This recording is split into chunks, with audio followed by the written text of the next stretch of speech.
First is my name is January Datoon, and the topic that I have chosen among the five pillar is the correction. Uh, ano nga ba ang correction? Unang-una, sila yung mga sila yung mga nagre-rehabilitate or nag-aayos sa mga convicted na baguhin yung pananaw nila to stop their criminal behavior para baguhin sila or sila yung nagkukulong para pagbayaran yung mga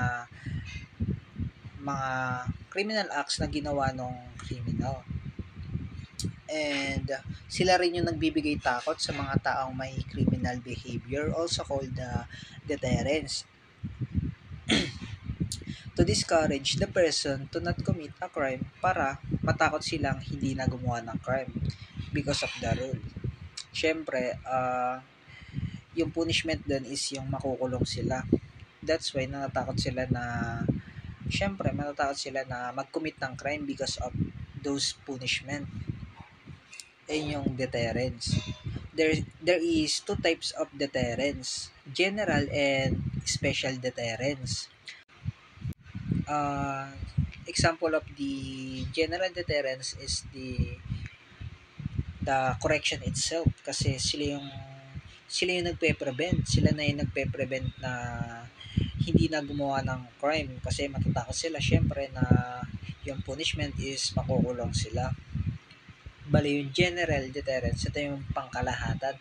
Pero yung sa special deterrence, ito naman yung individual. Ito yung mga taong nakaranas na makulong. Sila yung mga tapos na or naranasan na.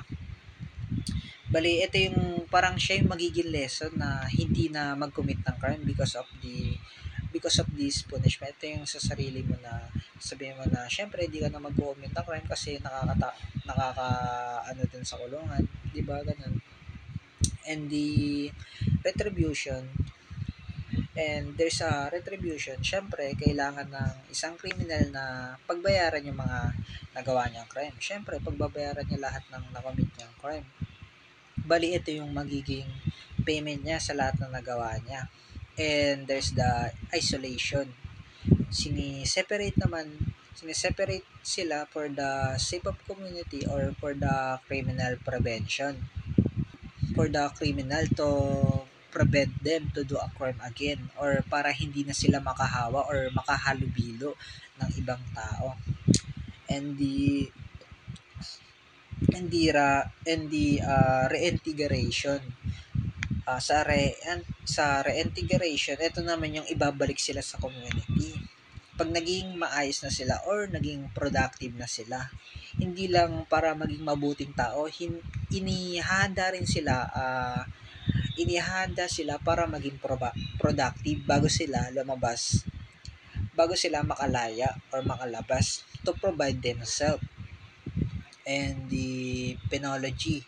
Ano nga ba ang penology? Sa penology, uh, this is the study of control and prevention of crime through punishment. Ito yung pag-aaral para ma-prevent yung crime sa pamamagitan ng punishment.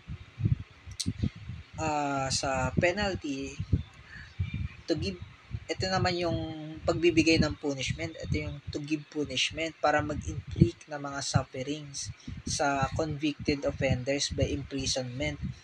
Ito yung para pagbayaran yung mga ginawa niyang krimen. Parang retribution din yata.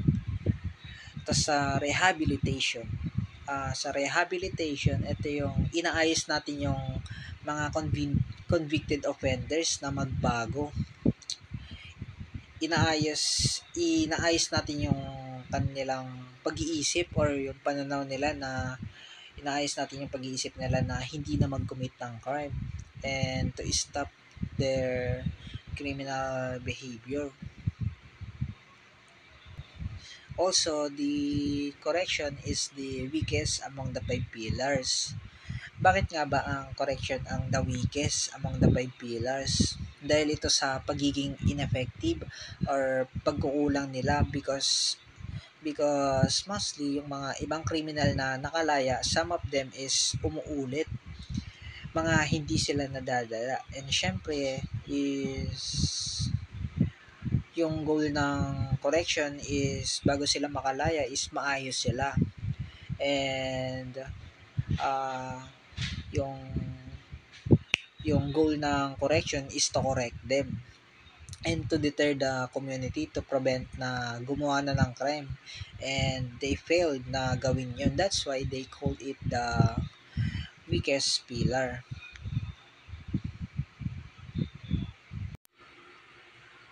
uh, there are two division of correction. One is the institutional correction, which is ito yung asa loob, then the other one is the non-institutional correction, which is ito naman yung mga nasa labas.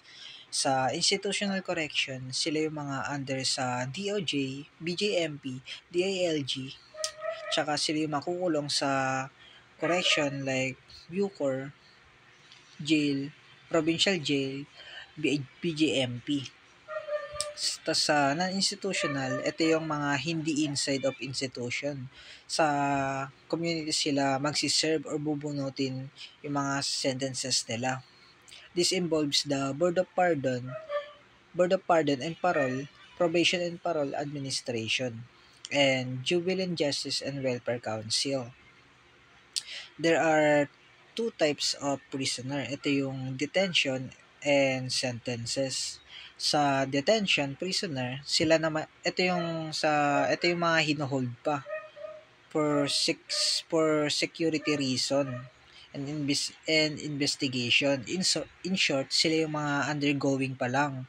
Sila yung hindi pa sila tapos or hindi pa final judgment. Tapos sa sentence prisoner naman, ito na yung final judgment. Bali, nakadaan na sila sa 5 pillars. And there are 7 prison and penal farms in the Philippines. Ito yung San Ramon Prison and Penal Farm, Iwahig Penal Colony. Ito yung prison without a wall, correctional institution for women. Ito yung sa mga kababaihan. Davao Penal Colony, Sablayan Prison, Leyte Region and Penal Farm, and New Bilibid Prison. There are 3 security that New Bilibid Prison had, which is the maximum security. Ito yung 20 years pataas. Ito yung mga nakasuot na kulay orange. Then sa medium security, ito yung 20 years pababa. Ito naman yung mga nakakulay blue. Then sa minimum security, mostly ito yung matatanda. Tsaka meron silang 6 remaining sentence. Sila naman yung mga nakakulay brown. And ito yung difference ng prison. Ito yung mga naka-convicted sa prison tsaka sa jail. Sa prison, dito dinadala yung mga convicted na may sentence 3 years pataas. Tapos sa jail naman, sila yung mga undergoing pa.